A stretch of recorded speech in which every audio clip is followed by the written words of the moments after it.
Hello ವೀಕ್ಷಕರೇ, ನಮಸ್ಕಾರ. ತಮ್ಮೆಲ್ಲರಿಗೂ ಮತ್ತೊಮ್ಮೆ ಭಾಗ್ಯ ಟಿವಿಗೆ ಸ್ವಾಗತ ಸುಸ್ವಾಗತ ಕೋರ್ತಾ ಇದ್ದೀವಿ. ಭಾಗ್ಯ ಮತ್ತು ಗಿರೀಶ್. ಇವತ್ತಿನ ಈ ವಿಡಿಯೋದಲ್ಲಿ ಗರಿಗರಿಯಾದಂಥ ತಿನ್ನೋದಕ್ಕೆ ರುಚಿಯಾಗಿರ್ತಕ್ಕಂಥ ಚಕ್ಲಿನ ಯಾವ ರೀತಿ ಮಾಡೋದು ಅಂತ ತಿಳಿಸ್ಕೊಡ್ತಾ ಇದ್ದೀವಿ. ಹಾಗೆ ಬನ್ನಿ ಮತ್ತೆ ಆಗ್ತಾರ ಚಕ್ಲಿ ಮಾಡೋದಕ್ಕೆ ಏನೆಲ್ಲ ಪದಾರ್ಥಗಳು ಬೇಕು, ಹಾಗೆ ತಯಾರು ಮಾಡ್ತಕ್ಕಂಥ ವಿಧಾನ ಏನು ಅಂತ ಈಗ ನೋಡ್ಕೊಳ್ಳೋರಂತೆ. ಈಗ ಚಕ್ಲಿಗೆ ಬೇಕಾದಂಥ ಹಿಟ್ಟನ್ನು ತಯಾರು ಮಾಡೋದಕ್ಕೋಸ್ಕರ ಒಂದು ಬಟ್ಲನ್ನ ತೊಗೊಂಡು ಬಟ್ಲಿಗೆ 4 ಕಪ್ ಅಳತೆಯ ಅಕ್ಕಿ ಹಿಟ್ಟನ್ನು ಹಾಕ್ತಾ ಇರ್ತಕ್ಕಂಥದ್ದು.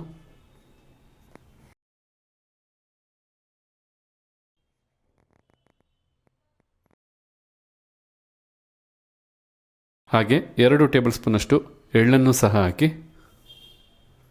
ಜೊತೆಗೆ ರುಚಿಗೆ ತಕ್ಕಷ್ಟು ಪುಡಿ ಉಪ್ಪು, ಸ್ವಲ್ಪನೇ ಸ್ವಲ್ಪ ತಿಂಡಿ ಸೋಡನ್ನು ಹಾಕಿ ಮೊದಲಿಗೆ ಈ ಪದಾರ್ಥನೆಲ್ಲ ಡ್ರೈಯಾಗಿ ಒಮ್ಮೆ ಮಿಕ್ಸ್ ಮಾಡ್ಕೋಬೇಕು.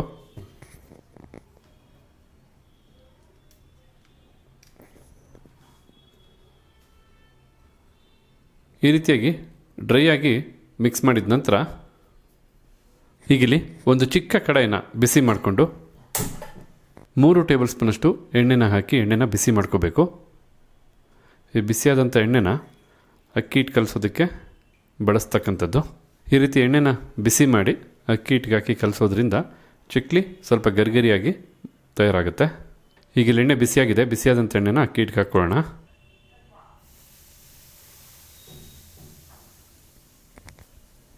ಈಗ ಎಣ್ಣೆ ಬಿಸಿ ಇರೋದ್ರಿಂದ ಸ್ಪೂನ್ನ ಸಹಾಯದಿಂದ ಮೊದಲಿಗೆ ಕಲಸಿ ತದನಂತರ ಕೈಯಲ್ಲಿ ಕಲಿಸ್ಕೋಬೇಕಾಗತ್ತೆ, ಅಂದರೆ ಮಿಕ್ಸ್ ಮಾಡ್ಕೋಬೇಕು. ಯಾವ ಒಂದು ಹದದವರೆಗೂ ಈ ರೀತಿ ಮಿಕ್ಸ್ ಮಾಡಬೇಕು ಅಂತ ಕಂಪ್ಲೀಟಾಗಿ ಮಿಕ್ಸ್ ಮಾಡಿದ್ಮೇಲೆ ನೋಡೋರಂತೆ. ನೋಡಿ, ಈಗ ಇಲ್ಲಿ ಕಂಪ್ಲೀಟಾಗಿ ಕಲಸಾಯಿತು. ಈ ರೀತಿ ಕಲಸಾದ್ಮೇಲೆ ಈ ರೀತಿ ಉಂಡೆ ಮಾಡಿದ್ರೆ ಅದು ಪುಡಿ ಆಗಬಾರ್ದು, ಈ ಮಟ್ಟಕ್ಕೆ ಉಂಡೆ ಆಗಬೇಕು. ಅಲ್ಲಿವರೆಗೂ ನಾವು ಕಲಿಸ್ಕೊಂಡ್ರೆ ಸಾಕಾಗುತ್ತೆ. ಈ ರೀತಿ ಹಿಟ್ಟನ್ನು ಕಲಸಾದ ನಂತರ ನಾವಿಲ್ಲಿ ಅರ್ಧ ಕಪ್ ಅಳತೆಯ ಉದ್ದಿನಬೇಳೆನ ತೊಗೊಂಡಿರ್ತಕ್ಕಂಥದ್ದು. ಈ ಉದ್ದಿನಬೇಳೆನ 1 ಗಂಟೆಗಳ ಕಾಲ ನೀರಲ್ಲಿ ನೆನೆಸ್ಬೇಕಾಗತ್ತೆ. ನಾವು ಮೊದಲೇ ನೀರಲ್ಲಿ ಉದ್ದಿನಬೇಳೆನ ನೆನೆಸಿದ್ದೀವಿ. ತಾವೀಗಿಲ್ಲಿ ನೋಡ್ತಾ ಇರ್ಬೋದು, ಉದ್ದಿನಬೇಳೆ ಸಹ ಬಹಳ ಚೆನ್ನಾಗಿ ನೆಂದಿರ್ತಕ್ಕಂಥದ್ದು. ಈಗ ಉದ್ದಿನಬೇಳೆನೊಮ್ಮೆ ತೊಳೆದು ತದನಂತರ ರುಬ್ಕೊಬೇಕಾಗತ್ತೆ. ಈಗ ಇಲ್ಲಿ ನೋಡ್ತಾ ಇರ್ಬೋದು, ಉದ್ದಿನಬೇಳೆನ ಬಹಳ ನೀಟಾಗಿ 1ರಿಂದ 2 ಬಾರಿ ತೊಳೆದಾಯಿತು. ಈಗ ಈ ಉದ್ದಿನಬೇಳೆನ ಮಿಕ್ಸಿ ಜಾರ್ಗೆ ಹಾಕಿ, ಈಗ ನಾವಿಲ್ಲಿ 1 ಕಪ್ ಅಳತೆಯ ನೀರನ್ನು ತೊಗೊಂಡಿರೋದು. ಸ್ವಲ್ಪನೇ ನೀರು ಹಾಕಿ ಇದನ್ನು ರುಬ್ಕೊಬೇಕಾಗತ್ತೆ. ನೋಡೋಣ ಎಷ್ಟು ನೀರು ಹಿಡಿಸುತ್ತೆ ರುಬ್ಬೋದಕ್ಕೆ ಅಂತ ರುಬ್ಬಾದ ನಂತರ ತಿಳಿಸ್ತೇನೆ. ನೋಡಿ, ನಾವು ತೊಗೊಂಡಂಥ 1/4 ಲೀಟ್ರು ನೀರು, ಅಂದರೆ 250 ml ನಷ್ಟು ನೀರಲ್ಲಿ 200 ml ನಷ್ಟು ನೀರನ್ನು ಬಳಸಿರ್ತಕ್ಕಂಥದ್ದು ಈ ರೀತಿಯಾಗಿ ರುಬ್ಬೋದಕ್ಕೆ. ನಾವು ಮೊದಲೇ ಅಕ್ಕಿ ಹಿಟ್ಟನ್ನೇನು ಬಿಸಿಯಾದಂಥ ಎಣ್ಣೆ ಹಾಕಿ ಚೆನ್ನಾಗಿ ಮಿಕ್ಸ್ ಮಾಡಿದ್ವಿ. ಈಗ ರುಬ್ಬಿದಂಥ ಈ ಉದ್ದಿನಬೇಳೆ ಹಿಟ್ಟನ್ನು ಸಹ ಹಾಕಿ ಮಿಕ್ಸ್ ಮಾಡಬೇಕಾಗತ್ತೆ. ಸ್ವಲ್ಪನೇ ಹಾಕಿ ಮಿಕ್ಸ್ ಮಾಡ್ಕೋಬೇಕಾಗತ್ತೆ. ಒಮ್ಮೆಲೆ ಹಾಕಿದ್ರೆ ಮಿಕ್ಸ್ ಮಾಡೋದಕ್ಕಾಗಲ್ಲ ಅಂತ 2ರಿಂದ 3 ಬಾರಿ ಹಾಕ್ಕೊಂಡು ಮಿಕ್ಸ್ ಮಾಡಿಕೊಂಡ್ರೆ ಸಾಕು. ಈ ರೀತಿ ಉದ್ದಿನಬೇಳೆನ ನೆನೆಸಿ ಅದನ್ನು ರುಬ್ಬಿದಂಥ ಒಂದು ಉದ್ದಿನಬೇಳೆನಲ್ಲಿ ಈ ಒಂದು ಅಕ್ಕಿ ಹಿಟ್ಟನ್ನು ಹಾಕಿ ಕಲಿಸೋದ್ರಿಂದ ಚಕ್ಲಿಯ ರುಚಿನೂ ಚೆನ್ನಾಗಿರುತ್ತೆ. ಮತ್ತು ಚಕ್ಲಿನ ಡೀಪ್ ಫ್ರೈ ಮಾಡಾದ್ಮೇಲೆ ಬಹಳ ಗರಿಗರಿಯಾಗೂ ಸಹ ಸಿದ್ಧವಾಗುತ್ತೆ. ರುಬ್ಬಿದಂಥ ಉದ್ದಿನಬೇಳೆ ಹಿಟ್ಟನ್ನು ಕಂಪ್ಲೀಟಾಗಿ ಹಾಕ್ಕೊಂಡು ಈಗ ಮಿಕ್ಸ್ ಮಾಡ್ಕೊಳ್ತಾ ಇರ್ತಕ್ಕಂಥದ್ದು. ಕಂಪ್ಲೀಟಾಗಿ ಕಲಸಾದ್ಮೇಲೆ ಯಾವೊಂದು ಅದಕ್ಕೆ ಹಿಟ್ಟು ಸಿದ್ಧವಾಗುತ್ತೆ ನೋಡೋಣ. ಈಗ ಇಲ್ಲಿ ನೋಡ್ತಾ ಇರ್ಬೋದು, ಸರಿಸುಮಾರು 300 ml ನಷ್ಟು ನೀರನ್ನು ಹಾಕಿ ಕಲಸಿರ್ತಕ್ಕಂಥದ್ದು. ಅಂದರೆ ಉದ್ದಿನಬೇಳೆನ ರುಬ್ಬೋದಕ್ಕೆ ನಾವು 200 ml ನಷ್ಟು ನೀರು, ಹಾಗೆ ಉದ್ದಿನಬೇಳೆ ಹಿಟ್ಟನ್ನು ಹಾಕಿದ ನಂತರ ಮತ್ತೆ ನೀರು ರಿಕ್ವೈರ್ಮೆಂಟ್ ಬಂತು, ಆಗ 300 ml ನಷ್ಟು ನೀರು, ಒಟ್ಟಾರೆಯಾಗಿ 500 ml, ಅರ್ಧ ಲೀಟ್ರಷ್ಟು ನೀರನ್ನು ಹಾಕಿ ಹಿಟ್ಟನ್ನು ಕಲಸಿರ್ತಕ್ಕಂಥದ್ದು. ನೀವು ಯಾವ ಕ್ವಾಲಿಟಿಯಾದಂಥ ಉದ್ದಿನಬೇಳೆ ತೊಗೊಂಡಿದ್ದೀರಾ, ಹಾಗೆ ಉದ್ದಿನಬೇಳೆ ಎಷ್ಟು ಉಬ್ಬಿದೆ ಅದ್ರ ಮೇಲೆ ನೀರಿನ ಪ್ರಮಾಣ ಹೋಗುತ್ತೆ. ಹಾಗೆ ಮತ್ತೆ ಆಗ್ತಲ್ಲ, ಈಗ ಹಿಟ್ಟು ಸಿದ್ಧವಾಯಿತು. ಚಕ್ಲಿ ಒಳ್ಳೆಗೆ ಹಿಟ್ಟನ್ನು ಹಾಕಿ ಚಕ್ಲಿನ ಸಿದ್ಧ ಮಾಡ್ಕೊಳ್ಳೋಣ ಬನ್ನಿ. ಈಗ ನಾವು ಚಕ್ಲಿ ಒಳಗೆ ಹಾಕೋದಕ್ಕೆ ಮೊದಲೇ ಈ ರೀತಿಯಾಗಿ ಹಿಟ್ಟನ್ನು ಸಿದ್ಧ ಮಾಡ್ಕೋಬೇಕಾಗತ್ತೆ. ಬನ್ನಿ, ಈಗ ಚಕ್ಲಿ ಒಳಗೆ ಎಣ್ಣೆಯನ್ನು ಸವರಿ ಈ ಹಿಟ್ಟನ್ನು ಚಕ್ಲಿ ಒಳಗಡೆ ಹಾಕ್ಕೊಂಡು ಚಕ್ಲಿನ ಸಿದ್ಧ ಮಾಡ್ಕೊಳ್ಳೋಣ. ನೋಡಿ, ನಾವಿಲ್ಲಿ ಈ ರೀತಿಯಾದಂಥ ಚಕ್ಲಿಯ ಬಿಲ್ಲೆನ ತೊಗೊಂಡಿರ್ತಕ್ಕಂಥದ್ದು. ಬಗೆನಲ್ಲಿ ನಿಮಗೆ ಬಿಲ್ಲೆ ಸಿಗುತ್ತೆ. ಯಾವೊಂದು ಸೈಜಲ್ಲಿ ಬೇಕಾದ್ರೂ, ಯಾವೊಂದು ಆಕಾರದಲ್ಲಿ ಬೇಕಾದ್ರೂ ನೀವು ಚಕ್ಲಿನ ಸಿದ್ಧ ಮಾಡ್ಬೋದು.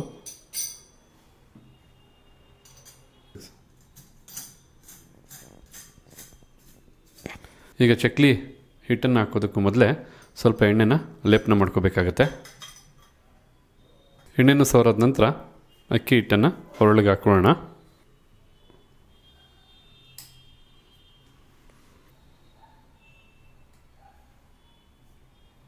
ಈ ಚಕ್ಲಿ ಉಳ್ಳು ಅಷ್ಟೇ ತುಂಬ ಬಗೆನಲ್ಲಿ ಬರುತ್ತೆ. ಕೈಯಲ್ಲಿ ಒತ್ತೋದು, ಇದು ಹೈಡ್ರಾಲಿಕ್ಕು. ಟೈಟ್ ಮಾಡಿಕೊಂಡು ಈಗ ಚಕ್ಲಿ ಒತ್ಕೊಳ್ಳೋದಕ್ಕೆ ಶುರು ಮಾಡೋಣ. ನೋಡಿ ಎಷ್ಟು ನೀಟಾಗಿ ಚಕ್ಲಿ ಹೈಡ್ರಾಲಿಕ್ ಆಗಿರೋದ್ರಿಂದ ಎಷ್ಟು ಚೆನ್ನಾಗಿ ಬರುತ್ತೆ ಅಂತ. ಬಹಳ ಸುಲಭವಾಗಿ ಬಹಳ ಈಸಿಯಾಗಿ ಶ್ರಮ ಇಲ್ಲದೇ ಒತ್ಕೊಬೋದು ಈ ರೀತಿಯಾದಂಥ ಚಕ್ಲಿಗಳು ತೊಗೊಂಡ್ರೆ. ಚಕ್ಲಿನ ಬೇಕಿದ್ರೆ ನೀವು ಕಾಟನ್ ಬಟ್ಟೆ ಮೇಲೆ ಒಟ್ಟಿಗೆ ಒತ್ತಿ ತದನಂತರ ಕೈಯಿಂದ ತೆಗೆದು ಎಣ್ಣೆಗೆ ಹಾಕ್ಬೋದು, ಅಥವಾ ಈ ರೀತಿ ಒಂದು ಜಾಲರ ಮೇಲೂ ಸಹ ಚಕ್ಲಿನ ಹೊತ್ಕೋಬೋದು. ಹಾಗೆ ಎಣ್ಣೆಯಲ್ಲಿ ಜಾಲರನ್ನ ಮುಳುಗ್ಸರು ಸಾಕು, ಕೈಗೆ ಎಣ್ಣೆ ಬೀಳೋದಿಲ್ಲ, ತಾಕೋದಿಲ್ಲ. ಸ್ವಲ್ಪ ಮೇಲೆ ತೊತ್ತು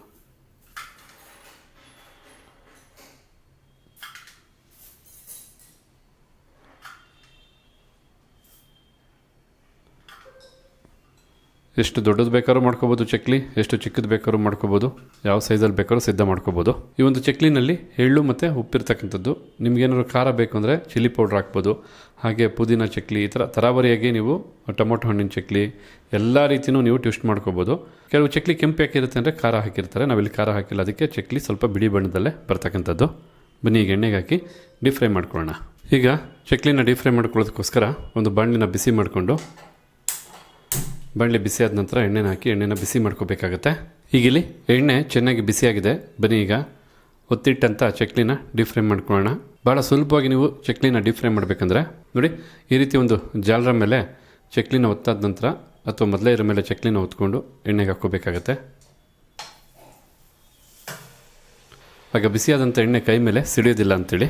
ಯಾವುದಕ್ಕೆ ಆಗ್ಬೋದು, ಪ್ರಾಕ್ಟೀಸ್ ಬೇಕು, ಸ್ವಲ್ಪ ಸಮಯ ತೊಗೊಳುತ್ತೆ.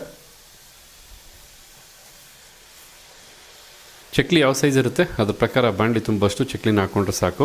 ಈಗ ಇಲ್ಲಿ ತಾವು ನೋಡ್ತಾ ಇರ್ಬೋದು, ಚಕ್ಲಿ ಒಂದು ಸೈಡ್ ಡೀಪ್ ಫ್ರೈ ಆಗಿದೆ, ನೊರೆ ಬರ್ತಾಯಿತ್ತು, ನೊರೆ ಕಡಿಮೆಯಾಗಿ ಚಕ್ಲಿ ಕಾಣಿಸ್ತಾ ಇದೆ. ಈ ಟೈಮಲ್ಲಿ ಚಕ್ಲಿನ ತಿರುಗಿಸಿ ಮತ್ತೊಂದು ಕಡೆನೂ ಡೀಪ್ ಫ್ರೈ ಮಾಡ್ಕೋಬೇಕಾಗತ್ತೆ. ಮೊದಲೇ ಹೇಳಿದಾಗೆ ಎಣ್ಣೆ ಕಾವು ಚೆನ್ನಾಗಿ ಹೊಂದ್ಕೋಬೇಕು. 1-2 ಬಾರಿ ಚಕ್ಲಿಗಳನ್ನ ಡೀಪ್ ಫ್ರೈ ಮಾಡ್ಕೋಬೇಕಾದ್ರೆ ಸ್ವಲ್ಪ ಏರುಪೇರಾಗುತ್ತೆ. ತದನಂತರ ಹೋಗ್ತಾ ಹೋಗ್ತಾ ಕ್ಲೀನಾಗಿ ಅಡ್ಜಸ್ಟ್ ಆಗಿಬಿಡುತ್ತೆ. ಇನ್ನೊಂದು ಕಡೆನೂ ನೀಟಾಗಿ ಚಕ್ಲಿಗಳು ಡೀಪ್ ಫ್ರೈ ಆಗಬೇಕು, ಬರ್ತಾ ಇರ್ತಕ್ಕಂಥ ನೊರೆ ಕಡಿಮೆ ಆಗಬೇಕು. ಆಗ ನೀವು ಎಣ್ಣೆಯಿಂದ ಹೊರ ತೆಗಿಬೋದು. ಏನಪ್ಪ ಅಂದರೆ ಹೈ ಫ್ಲೇಮ್ನಲ್ಲೇ ಚಕ್ಲಿನ ಡೀಪ್ ಫ್ರೈ ಮಾಡೋಕ್ಕೆ ಹೋಗ್ಬಿಡಿ, ಭಾಳ ಬೇಗ ಮೇಲೆ ಬಣ್ಣ ಬಂದುಬಿಡುತ್ತೆ, ಒಳಗಡೆ ಹಾಗೆ ಹಸಿಯಾಗಿರುತ್ತೆ. ಆದಷ್ಟು ಲೋ ಫ್ಲೇಮ್ ಅಥವಾ ಮೀಡಿಯಂ ಫ್ಲೇಮ್ನಲ್ಲೇ ಚಕ್ಲಿನ ಡೀಪ್ ಫ್ರೈ ಮಾಡಿಕೊಂಡ್ರೆ ಒಳಗಡೆ ಹೊರಗಡೆ ಎರಡು ಕಡೆಗೂ ಚೆನ್ನಾಗಿ ಡೀಪ್ ಫ್ರೈ ಆಗಿ ಕ್ರಿಸ್ಪಿಯಾಗಿ ಚಕ್ಲಿ ಮೂಡಿ ಬರುತ್ತೆ. ಮತ್ತೊಂದು ಕಡೆನೂ ಚಕ್ಲಿ ಚೆನ್ನಾಗಿ ಡೀಪ್ ಫ್ರೈ ಆಗಿದೆ, ನೊರೆ ಕಡಿಮೆ ಆಗಿದೆ. ಈಗ ಎಣ್ಣೆಯಿಂದ ಹೊರ ತೆಗೆಯೋಣ. ಮೊದಲನೇ ಬ್ಯಾಚ್ ಅಂತೇಳಿ ನಾವು ಒಂದು 2 ಚಕ್ಲಿಗಳನ್ನ ಡೀಪ್ ಫ್ರೈ ಮಾಡಿರೋದು. ಈಗ ಒಂದು 3-4 ಚಕ್ಲಿ ಹಾಕಿ 2ನೇ ರೌಂಡು ಡೀಪ್ ಫ್ರೈ ಮಾಡ್ಕೊಳ್ತೇವೆ.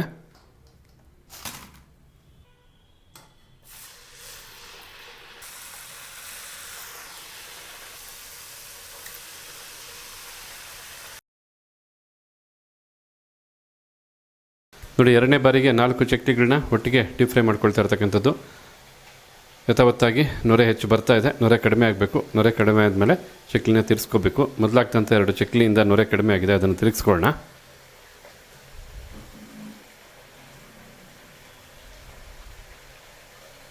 ವರಮಹಾಲಕ್ಷ್ಮಿ ಹಬ್ಬದ ಪ್ರಯುಕ್ತ ತಟ್ಟೆನಲ್ಲಿ ಚಕ್ಲಿನ ಜೋಡಿಸೋದಾದರೆ ಈ ಒಂದು ಸೈಜಲ್ಲಿ ಸ್ವಲ್ಪ ದೊಡ್ಡದಾಗೆ ಚಕ್ಲಿನ ತಯಾರು ಮಾಡ್ಕೋಬೇಕು. ನೀವೇನಾದ್ರು ಮಾಮೂಲಿ ತಿನ್ನೋದಕ್ಕೆ ಮಾಡ್ತೀನಿ ಅಂದರೆ ಇದರಲ್ಲಿ ಅರ್ಧ, ಅಂದರೆ ಚಿಕ್ಕದಾಗಿ ಮಾಡಿಕೊಂಡ್ರೆ ಹೆಚ್ಚು ಕ್ವಾಂಟಿಟಿಯ ಚಕ್ಲಿಗಳ ತಯಾರಾಗ್ತವೆ. ಈಗ ಇಲ್ಲಿ ನೋಡ್ತಾ ಇದ್ದಾರಲ್ಲ, ಕಂಪ್ಲೀಟಾಗಿ ಚಕ್ಲಿ ಡೀಪ್ ಫ್ರೈ ಆಗಿದೆ. ಹಾಗೆ ನೊರೆನೂ ಸಹ ಬಹಳ ಕಡಿಮೆ ಆಗಿರ್ತಕ್ಕಂಥದ್ದು. ಈಗ ಚೆನ್ನಾಗಿ ಡೀಪ್ ಫ್ರೈ ಆಗಿರ್ತಕ್ಕಂಥ ಚಕ್ಲಿನ ಎಣ್ಣೆಯಿಂದ ಹೊರ ತೆಗೆಯೋಣ.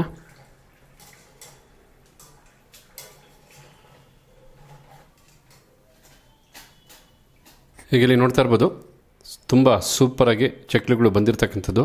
ಖಂಡಿತ ಚಕ್ಲಿ ಕ್ರಿಸ್ಪಿಯಾಗಿದೆ, ರುಚಿಯಾಗಿದೆ. ಸ್ವಲ್ಪ ತಣ್ಣಗಾದ್ಮೇಲೆ ಚಕ್ಲಿಗಳು ಕ್ರಿಸ್ಪಿ ಆಗುತ್ತೆ, ಬಿಸಿನಲ್ಲೇ ಅಷ್ಟು ಗರಿಗರಿಯಾಗಿರೋದಿಲ್ಲ.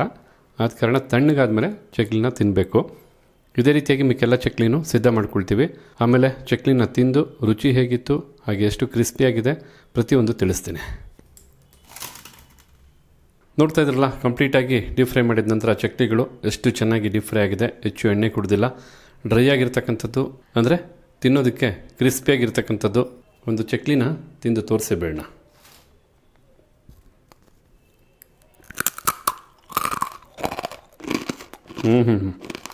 ಸಿಕ್ಕಾಪಟ್ಟೆ ಕ್ರಿಸ್ಪಿಯಾಗಿದೆ. ನೋಡಿದ್ರಾ ಎಷ್ಟು ಕ್ರಿಸ್ಪಿಯಾಗಿತ್ತು ಅಂತ. ತಿನ್ನೋದಕ್ಕೆ ಚಕ್ಲಿ ಮಾತ್ರ ಒಳ್ಳೆ ಮಜವಾಗಿದೆ. ಖಂಡಿತ ನೀವು ಹಲವಾರು ದಿನದವರೆಗೂ ಇದೇ ರೀತಿಯಾಗಿ ಕ್ರಿಸ್ಪಿಯಾಗಿ ಚಕ್ಲಿನ ಸ್ಟೋರ್ ಮಾಡಿಡ್ಬೋದು. ನೀವು ಸಹ ಈ ಬಾರಿಯ ವರಮಹಾಲಕ್ಷ್ಮಿ ಹಬ್ಬಕ್ಕೆ ಅಥವಾ ಮನೆಯಲ್ಲಿ ಏನಾದರೂ ಕುರುಕುಲು ತಿಂಡಿ ಮಾಡಬೇಕು ಅಂದರೆ ಈ ರೀತಿಯಾಗಿ ಚಕ್ಲಿನ ಒಮ್ಮೆ ಮಾಡಿ ನೋಡಿ, ಮನೆ ಮಂದಿಗೆಲ್ಲ ಇಷ್ಟ ಆಗುತ್ತೆ ಅಂತ ಹೇಳ್ತಾ ಹಾಗಿದ್ರೆ ಇವತ್ತು ಈ ವಿಡಿಯೋ ಮೂಲಕ ನಾವು ಮಾಡಿ ತಿಳಿಸಿದಂಥ ಚಕ್ಲಿ ರೆಸಿಪಿ ತಮಗೆಲ್ಲರಿಗೂ ಇಷ್ಟ ಆಗಿದೆ ಅಂತ ತಿಳ್ಕೊಂಡಿದ್ದೀನಿ. ಇಷ್ಟ ಆಗಿದ್ರೆ ವಿಡಿಯೋಗೊಂದು ಲೈಕ್ ಮಾಡಿ. ಹಾಗೆ ಈ ರೆಸಿಪಿ ಬಗ್ಗೆ ತಮಗಿರ್ತಕ್ಕಂಥ ಅನಿಸಿಕೆ ಅಭಿಪ್ರಾಯನ ಕಮೆಂಟ್ ಬಾಕ್ಸಲ್ಲಿ ಕಮೆಂಟ್ ಮಾಡೋದನ್ನು ಮರಿಬೇಡಿ. ಎಲ್ಲದಕ್ಕಿಂತ ಹೆಚ್ಚಾಗಿ ಈ ವಿಡಿಯೋನ ಮತ್ತೊಬ್ಬರಿಗೂ ಹೆಲ್ಪ್ ಆಗೋ ಹಾಗೆ ಶೇರ್ ಮಾಡಿ ಅಂತ ಹೇಳ್ತಾ ತಮಗೆಲ್ಲರಿಗೂ ಧನ್ಯವಾದನ ತಿಳಿಸ್ತಾ ಇದ್ದೀವಿ. ಮತ್ತೊಂದು ಹೊಸ ವಿಡಿಯೋದಲ್ಲಿ ಹೊಸ ರೆಸಿಪಿ ಜೊತೆ ತಮ್ಮನ್ನ ಭೇಟಿ ಮಾಡ್ತೀವಿ. ಅಲ್ಲಿವರೆಗೂ ನಮಸ್ಕಾರ ವೀಕ್ಷಕರೇ.